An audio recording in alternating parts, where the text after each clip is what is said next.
Ohana here, ladies and gentlemen, and we are going to get started here, introduce our players in just a moment. We have in the southeast position as the green Protoss player, it is Fraer from RoXKIS. And his opponent in the top left-hand location, the orange Terran player representing Quantic Gaming and America, it is Illusion.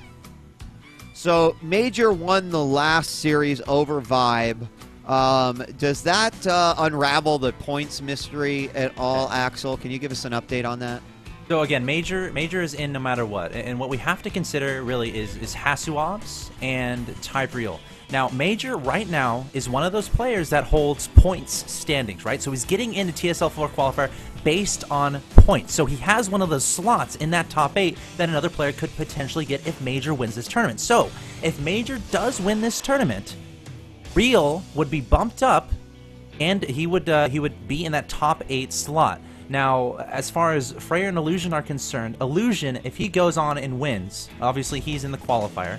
Major he's qualified no matter what in points, but Real, Type Real, who's currently in the ninth spot, would not be in. Hasuobs would move on. Now let's consider, okay, if Fraer moves on. If Fraer moves on and he wins the tournament, all right, he's in. If Fraer moves on and is second to Major, he gets enough points to get into the top 8, and I want to say Hasuobs would drop out of the top 8, if I remember correctly.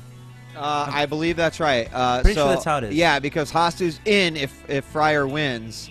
Right. Out if he comes in second. Exactly. So, I mean, you can go to the TeamLiquid TSL4 page on the wiki, and you can take a look at that. You can also look at the brackets. You can find information about all the qualifiers, see who's actually qualified. It's a very resourceful little page. And, of course, we'll keep you updated with developments. But, yes, I mean, after this match, if Fraer is to win it, it will definitely put some additional implications out on top of the out in the field. So I'll just have to see how that unfolds. But here we have the initial opening here on both sides. One gas for Fraer, opening gateway, Psycore coming out. Looks like we did have a quick CC coming out here by Illusion. He's going to even throw that down on the low ground. No problem, he says, and his Rax is up, but now he got the SCV making his way in. That Zealot about ready to pop out and do the little chase around.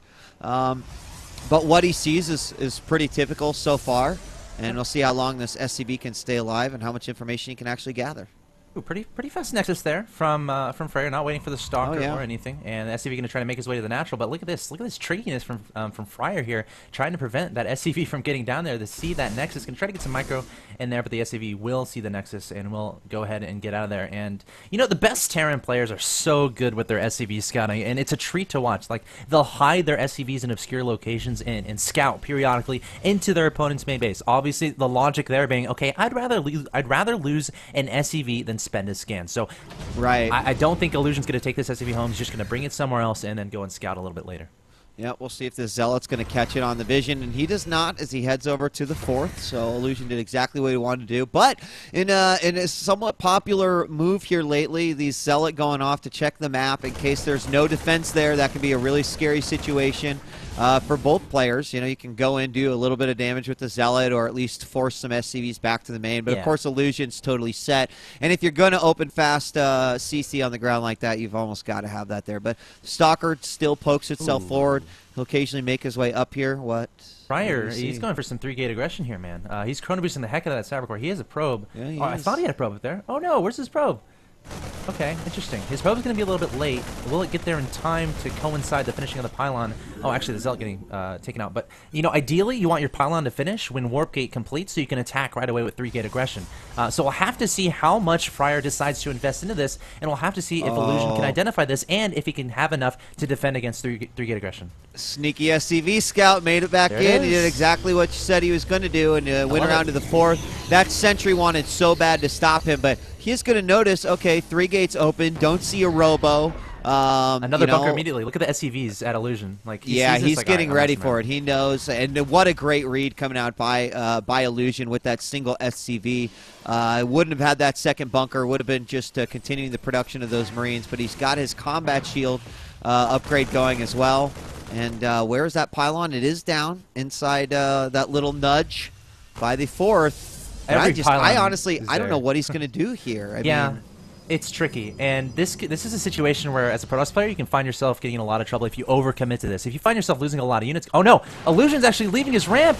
Oh, he's like a false sense of security, but targeting down some sentries here. Oh no, taking down so many sentries. Illusion, great trade from him. If he can get it like one more sentry, that's a beautiful trade. Taking down 3 sentries at this point in the game, that's huge. Now Illusion can save from aggression. He trades Marines for gas, which is always a good thing, but it looks like Fraer still might try to commit a lot to this. Yeah, I mean, there's going to be another bunker put down, engineering bay to create a wall. You know, going through the back door, that's great, but that back door actually gives Illusion a little bit more time. He can cut off reinforcing units that might be coming, and he's going to go right back out again, knowing that he's taken out so many sentries. Is he going to get another one? He doesn't, but he knows that force fields are not going to be as much of an issue now. Combat Shield's going to be finishing here momentarily. He's pumping out a Marine per cycle. There's another bunker going down, and you know, once that bunker is down, this is pretty heavily heavily populated. What does he have going down beyond this? No additional gateways yet. There's a pylon in the back. Now we see the Robo finally going down, but here come the Stalkers up the ramp. Yeah, pretty late transition here from Fraer. I'm kind of wondering how much he's actually going to invest into this. Kind of hold positioning there on the ramp, just trying to be as annoying as possible. Illusion with a very nice concave at the top there. No, Fraer losing a couple of Stalkers there. Doesn't want that to happen. I think Illusion should be just fine. And of course, I know you remember that video with the bunker micro from Illusion. Yes. He's kind of known for that. Yes, back and forth as he does save those Marines. So he kills quite a few units there. I mean, holding on nicely. We take a look at the units lost tab, and it's about even in terms of resources. But this pylon's going to go down so easily. A little risky on there. Look at all those barracks, man. Is he put down a few more? Oh, yeah. We got some Marines coming out here. Stim has been started. Yeah. So, you know, you know your opponent's going to be relatively weak. You know, he threw down the 3 gateways. That's all he saw. Yep. We have double forge now coming out, and does he have enough gateways here? This is scary, dude. Like, he's teching a lot. Like, the 2 forges and the robotics bay. Yeah. That's a lot of investment into, like, non-army, right? And if you look at Illusion, he doesn't even have a factory yet. Just now putting down the factory, pumping down so many Marines and Marauders. It's just kind of a weird timing. Like, is he going to hit when Stim completes? But he's pushing out before, like, Stim is still only about halfway done.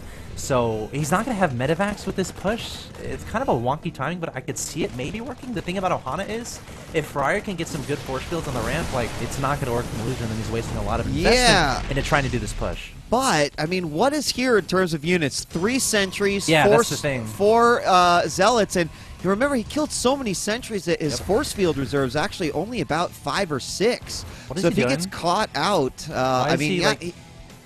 I don't know. I'm not sure. And the observer sees everything, which is a bit more. Oh my gosh, he's going to just try to block this off and go for it. Okay, we'll see if this works. I'm not necessarily sure about this decision, but Illusion's going to run away. Doesn't have Stim yet, so he will be able to get out of there. And Fraer does a decent trade, so yeah, you know, I guess he's feeling confident about that. And he has Colossi coming in, 1-1 on the way, Thermal Lance on the way. He's looking just fine. And with that little push out, that kind of scared Illusion a little bit. And when you do something like that as a Protoss player, that's like, it gives you a window where you can feel safe because you know you just did a lot of damage. Yeah, I like that. I think that was actually pretty smart. Looked a bit scary, but had that perfect warp into dangerous, units. Man. It's so dangerous. Like, if you screw up force fields, like, you're dead. Like, it's so I was a little worried there.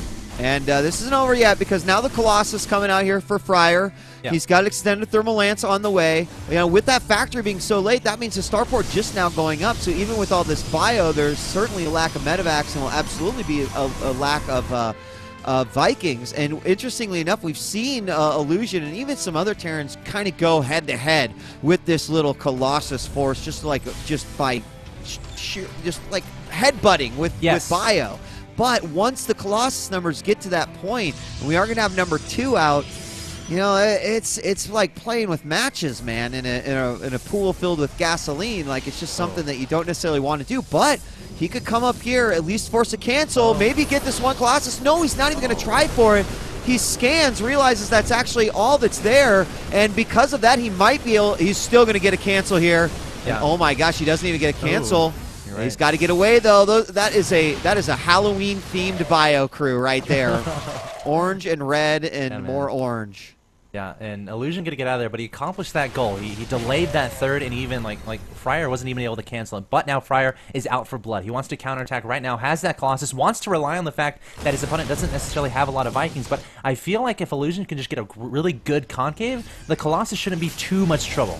Uh-oh, there he sees it. He sees his opportunity, goes in right for it, and it does go back. He almost gets it. It's still alive. He brings the Marauders forward, and they somehow stay alive, but most everything has been taken out. Second Colossus does come up. There's a few Stalkers left standing, and they are going to be the hope here. Quantic.Illusion just trying to take out as much as he possibly can, waiting for his next cycle, but there's still that one Colossus left over, and we have not seen anything done with these units outside of the third here, but they are going to finally be met by a Colossus.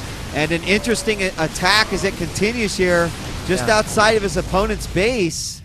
I don't know. That Illusion seemed pretty good. He has to be careful. Like, he just took down that third. I don't think there's any real reason to instigate an engagement unless you absolutely know that you're going to come out ahead. So that was a little bit interesting. He like pressed himself against Zealots and Stalkers, something you never want to do in going for that Colossus. And Fraer was able to be pretty cost efficient with that trade. But that being said, Illusion has a third on the ground, and Fraer is just now getting that down. But it looks like Illusion going to go for some draw play, which again we talked about a little bit earlier. He's so good at. Yeah, he is, and he's getting a lot put into position.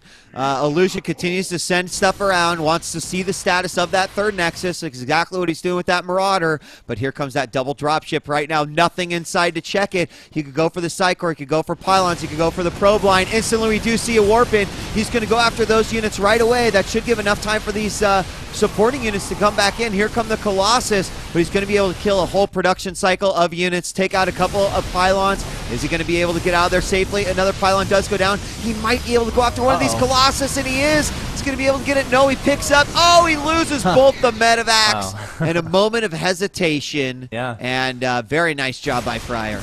Yeah, it was good. Very good handling of that situation, you know, and he has to do stuff like that, especially if you look at the supply, 170 to 113. Illusion's macro is out of control, trying to do another drop at the third base of Fraer. Fraer going to clean that up.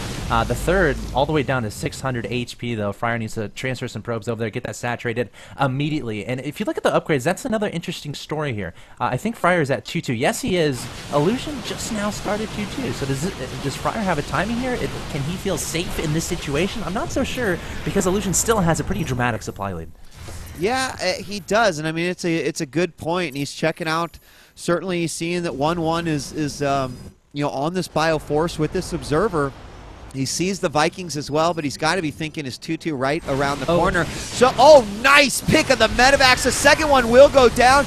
There's the stim, but unfortunately, are those Vikings in position? No, they are not, and they get picked off one by one. A lot of these ground forces are dying, however, and he can take out these Colossus once the ground forces are done. Their one off to the side does go down. We're going to see a lot of the Stalkers fall. And is there going to be enough? I mean, he's still got enough. Like, keeping the Colossus alive, that's really all he needs. He can resupply with the gateways, you know? Yeah, as long as he doesn't lose those Colossus, he's in pretty good shape.